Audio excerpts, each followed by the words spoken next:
faire le bon choix de son orientation vers des études, pour se projeter dans une carrière professionnelle, on sait aujourd'hui que la clé de la réussite des jeunes, c'est l'information. Le paysage actuel du monde éducatif, lié à l'évolution,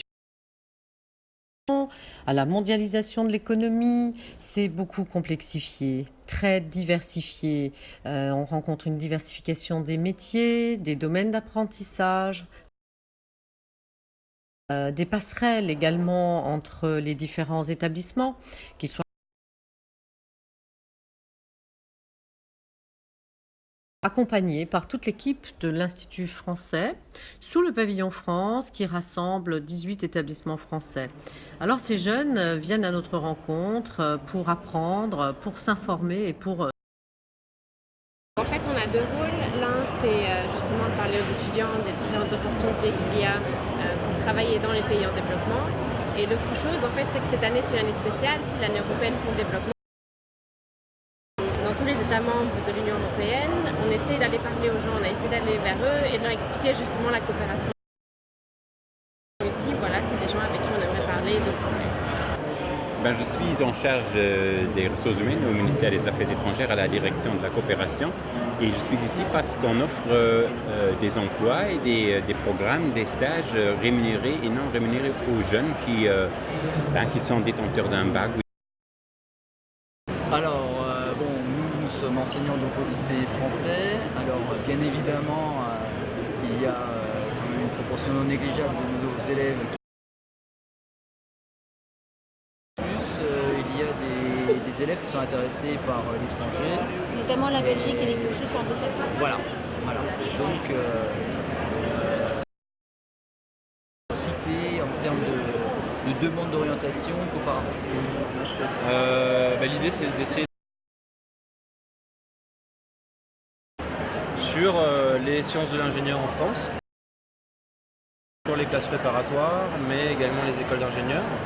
Puisque donc là on se présente avec l'école des arts et métiers et le lycée Faber, la classe préparatoire Faber à Metz. Et donc on arrive à leur présenter toute la filière des sciences de l'ingénieur, donc depuis leur lycée ici au Luxembourg ou dans la région jusqu'à l'obtention d'un diplôme d'ingénieur dans une de nos écoles. L'école des mines.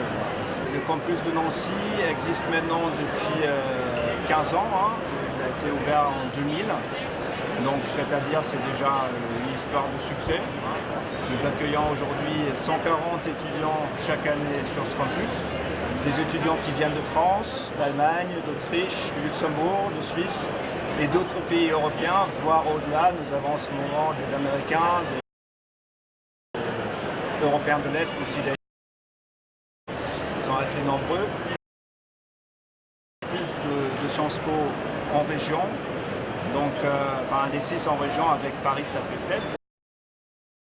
Chaque campus a une identité propre, et la classe européenne, et la langue allemande, et les relations franco-allemandes. Nous, ça se passe bien. On est arrivé donc ce matin. Le contact avec les étudiants se fait bien, ils sont assez intéressés. Donc, nous, on représente l'université de Reims-Champagne-Ardenne. Et on a constaté un fort intérêt quand même pour les filières de médecine. On est une université pluridisciplinaire.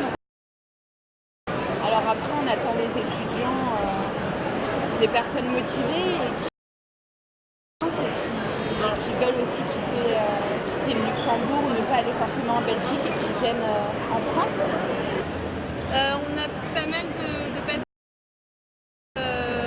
comme on est étudiant étranger, de France à l'étranger, donc ça peut être pas mal, on a des avantages. J'aimerais bien faire des études en France, en Belgique, au Royaume-Uni, plutôt dans les arts, et je cherche des écoles qui peuvent m'attirer. Moi, je suis scolarisée au Luxembourg à l'école européenne, je suis en section française, et je viens ici parce que c'est mon avant-dernière année après le bac, et j'aimerais me renseigner sur les universités où je peux aller, j'avais pas d'idée précise, je suis venue ici un peu pour observer, mais j'ai découvert et quand je suis allée à l'ambassade de France, on a parlé justement des facs de droit, etc. Et j'ai obtenu des informations intéressantes